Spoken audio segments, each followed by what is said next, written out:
Hello everyone, welcome back to my channel. तो इस lecture में हम स्टडी करेंगे chapter number 2 sources of corporate finance. So let's start with introduction.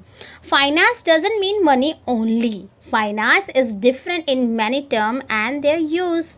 जैसे कि फर्स्ट चैप्टर में हमने स्टडी किया था कि finance means the money you need to require to start a business, यानी फाइनेंस का मतलब है वो पैसा जो हम किसी बिजनेस को स्टार्ट करने के लिए यूज़ किया है, उसे हम क्या कहते हैं, उसे हम कहते हैं फाइनेंस।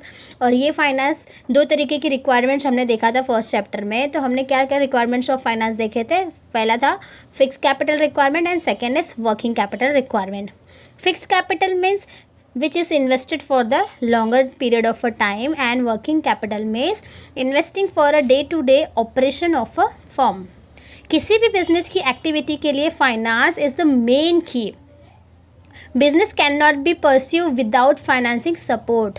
कहने का मतलब है कि ऑर्गेनाइजेशन और फर्म के हर एक एक्टिविटीज़ डिपेंड होती है फाइनेंस पे, और जो फाइनेंस हम बिजनेस में यूज़ करते हैं दैट इज़ कॉल्ड कैपिटल।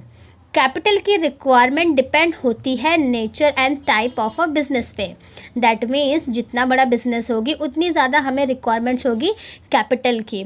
ये कैपिटल हम अरेंज और कलेक्ट कर पाते हैं because of the capital formation. Capital formation is the process of collecting capital from the various sources according to the need of a firm. Capital formation को another name में हम कहते हैं इन्वेस्टमेंट। मीन्स बिजनेसमैन इन्वेस्ट करते हैं their capital to build a firm और organisation. So these different sources are as follow. Sources of finance based on to type of capital, owned capital and borrowed capital.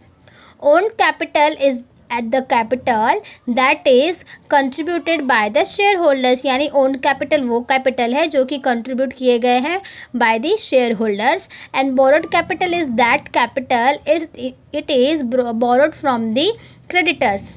It is also known as डेप्ट capital, यानी borrowed capital वो capital है हमने जो बाहर के लोगों से बोरोड किया है, that means creditors. So let's understand in brief. Company को स्टार्ट करने के लिए कैपिटल की ज़रूरत होती है, तो firm different sources of capital के थ्रू अपनी नीड्स को फुलफ़िल करती है, जिससे कंपनी को प्रॉफिट होती है and they run their business smoothly. Sources of fund से तो फर्म की ग्रोथ एंड प्रॉफिट होती है, बट इन्वेस्टर क्यों इन्वेस्ट करते हैं किसी भी कंपनी के शेयर्स को परचेज करने के लिए? Because the share holder get dividend on a fix rate. जब भी कंपनी रेज करती है capital with the help of share holders as called owned capital, and another owned capital is retain earning. Retained earning is also known as plugging back of profit, which means ये ऐसा profit का part है company का जो कि divide नहीं किया जाता है किसी के भी बीच में। We can say it is a saving, हम इसे अनदर वर्ड में सेविंग कह सकते हैं।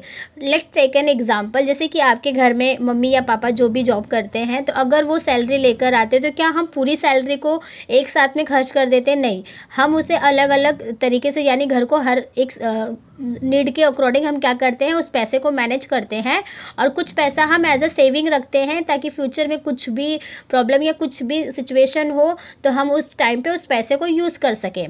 तो एज इट इज़ ऑर्गेनाइजेशन में भी रिटेन अर्निंग वही सेम परफॉर्मेंस करता है। रिटेन अर्निंग ऐसा कैपिटल ऑफ अ कंपनी है जिसको कंपनी साइड में रखती है फ्यूचर में अपने बिजनेस के एक्सपांशन के लिए यूज़ करने में।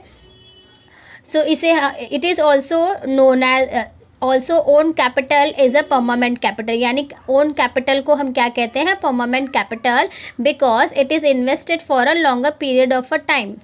The amount of share capital is known as authorized capital, and ये authorized capital के amount maximum amount of shares होते हैं for which shares can be issued by a company, और ये start होते हैं in the clause of memorandum of association of a company. A memorandum of association represent the charter of a company.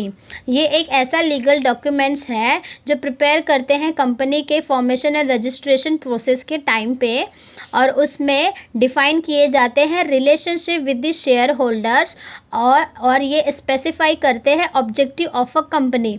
Means किस objectives के साथ company को form किया गया है।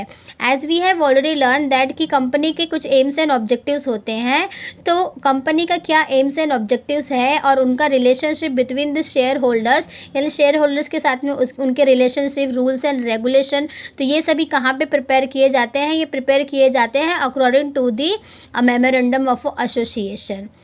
So these are the sources of corporate finance introduction. In next lecture we will learn about shares and features of shares. Keep watching, keep learning and subscribe to my channel.